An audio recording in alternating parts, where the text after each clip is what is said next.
আসসালামু আলাইকুম রহমতুল্লাহি ওয়া বারাকাতুহু।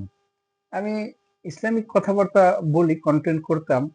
আমি প্রায় দীর্ঘদিন যাবৎ ইসলামিক কথাবার্তা একটু কম বলি, কারণ আমাদের পরিচিত অনেকে দেখেন, তাদের একটু হয়তো ভালো লাগে না, আমি এই কথাবার্তা বলাটা ভালো লাগে না তাদের।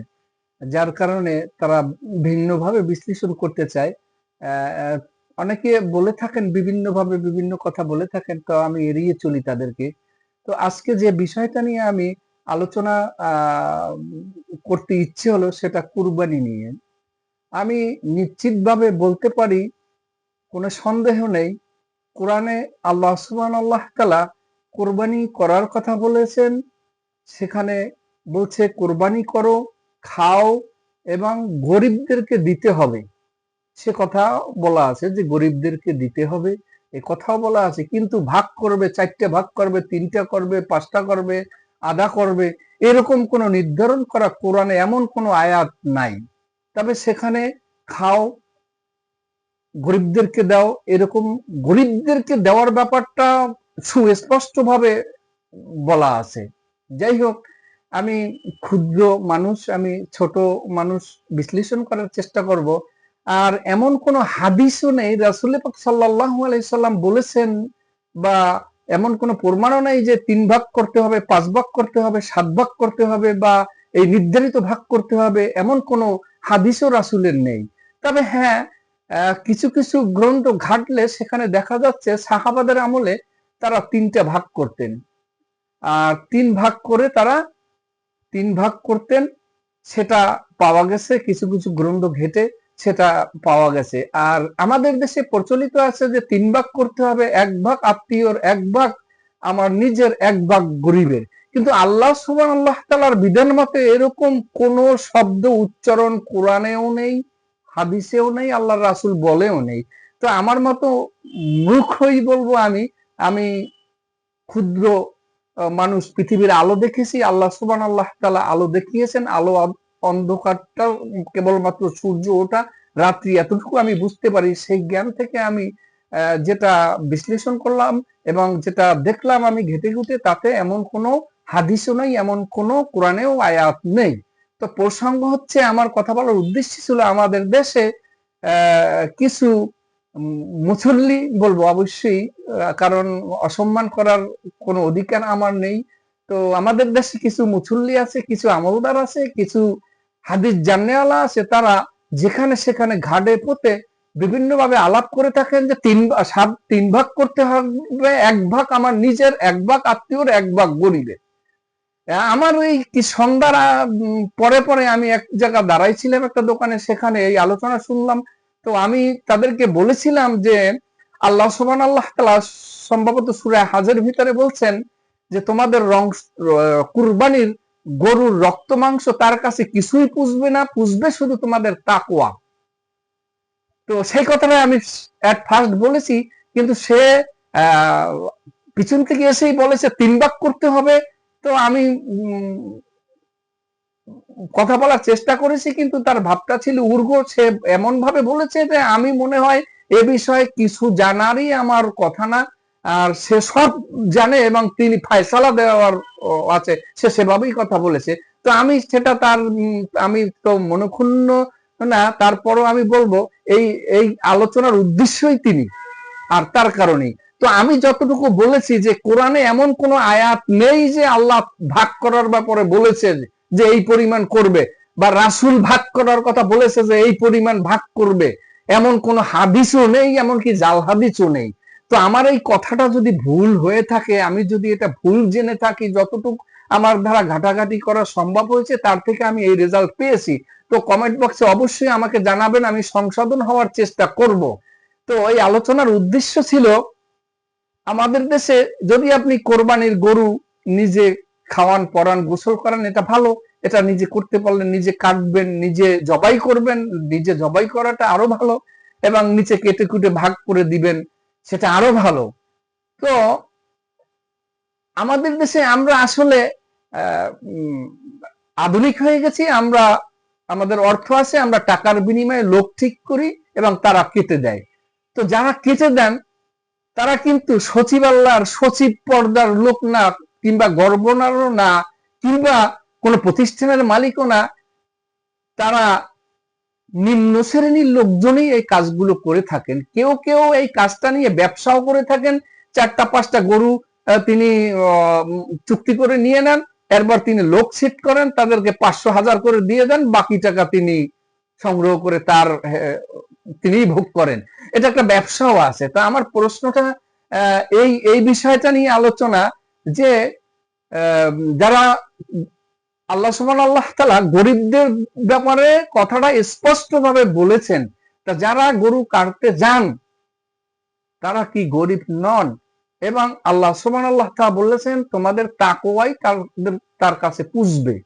তো সেক্ষেত্রে আমি বলবো যে তারা যদি টাকাও নেন, টাকার বিনিময়ে কি করছেন? গরু কেটে দিয়েছেন, টাকা নিয়েছেন, গরু কেটে দিয়েছেন, কিন্তু তারাও তো গরিব, তারাও তো মজুর, তাদেরও তো ঈদের দিন তাদেরকে যদি কিছু মাংস দেওয়া হয় তাতে দোষের কি?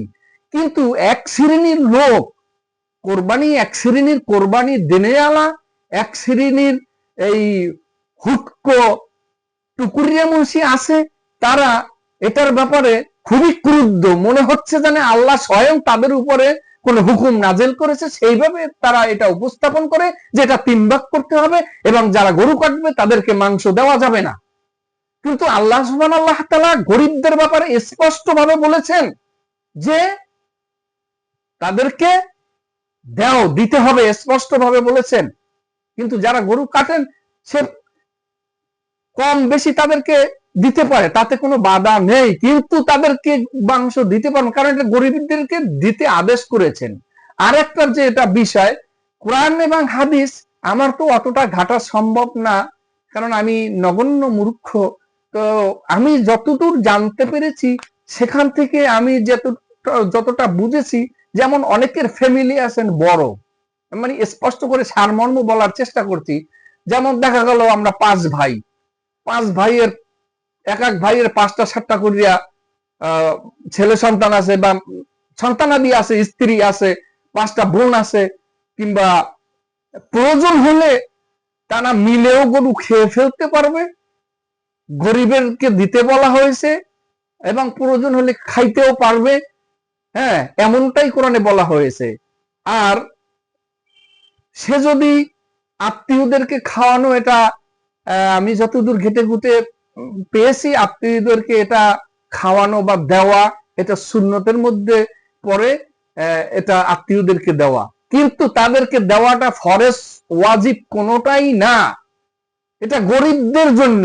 সে গরিব হোক আপনার আত্মীয়, গরিব হোক আপনার প্রতিবেশী, সে গরিব হোক আপনার কর্মচারী, সে গরিব হোক আপনার পথচারী। আপনি যেমন এখানে গরু কাটতেছেন, এখন ধরেন একজন পথচারী আসছে, তিনি মাংস সংগ্রহ করেন, তিনি গরিব মাজলুম আসছে, আমার মনে হয় তারও হক আছে আপনার দরজায় যখন এসেছে, আপনার দরজায় যখন এসেছে তারও হক আছে আমি মনে করি।